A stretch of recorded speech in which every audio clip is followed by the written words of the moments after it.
This week, one-time Olympian superstar Bruce Jenner revealed a new self, appearing on the cover of Vanity Fair magazine saying, "Call me Caitlyn," but we might soon also be calling her rich. The gender transformation of Bruce Jenner was rumored for a long time, but it wasn't until he spoke to ABC's Diane Sawyer in April that it was confirmed. My brain is much more female than it is male.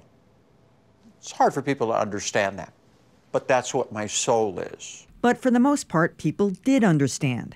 The highly rated 2020 program was also given high marks for its tasteful and sensitive portrayal of Jenner and transgender issues. What not everyone understands is this: a corset-clad Jenner making her debut on the cover of Vanity Fair magazine. Bruce Jenner no longer, re-emerging today with her new name and her new look. But it wasn't the gender transition that stirred debate, it's the photo and the fact that there appears to be an element of shameless self-promotion. All of this, can create millions of dollars, for Caitlyn Jenner in the upcoming years. Not that there's anything wrong with that. Jenner told Vanity Fair's Buzz Bissinger, "If I can make $1, I certainly am not stupid. I have house payments and all that kind of stuff. I will never make an excuse for something like that. Yeah, this is a business." Bruce always had to tell a lie. He was always living that lie. And it's no lie that the Vanity Fair pose and the millions of views it got were also an effort to drive eyeballs to E! Entertainment's new reality show, Call Me Kate. I never had until a couple of weeks ago. Actually, a professional come in and do my makeup. What a difference. I hear you, sister. Now, that is true. I just say, Phoebe, do my makeup. But I don't know. I guess I felt a little uneasy about this because it was so flagrant, the corset, 58-year-old women don't wear corsets in public. And the idea that it was, the Buzz Bissinger, he's a great writer. I love Buzz Bissinger. He took that assignment incredibly seriously. And it was a wonderful piece. But the photographs eclipsed that. And it really became more about that, which was like driving it to this documentary series, 8 parts, which is going to debut in July.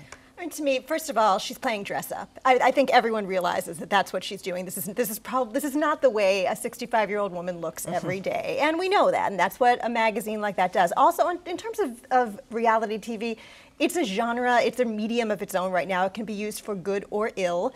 I think in many cases it can be used to drive social issues, to drive understanding. There's a Discovery Life has this documentary series that's on right now. It's called New Girls on the Block. It's about much less glamorous transgender women living in Kansas City. It's a great show. It's really emotional. It's really real and true. And it explains and explores transgenderism. It can be done. I think this show might do it too.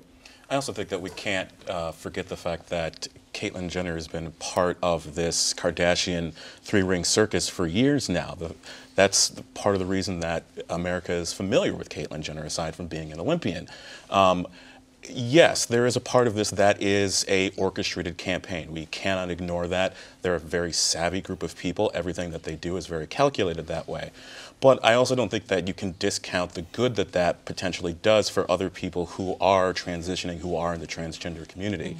That said, though, if we are going to talk about promotion, though, we have to sort of also pull out the camera lens wider to think about also Vanity Fair, because Vanity Fair benefits very greatly from having this story out. I mean, this story isn't available unless you subscribe, unless you want to get it digitally. So, they're also benefiting as a part of this too.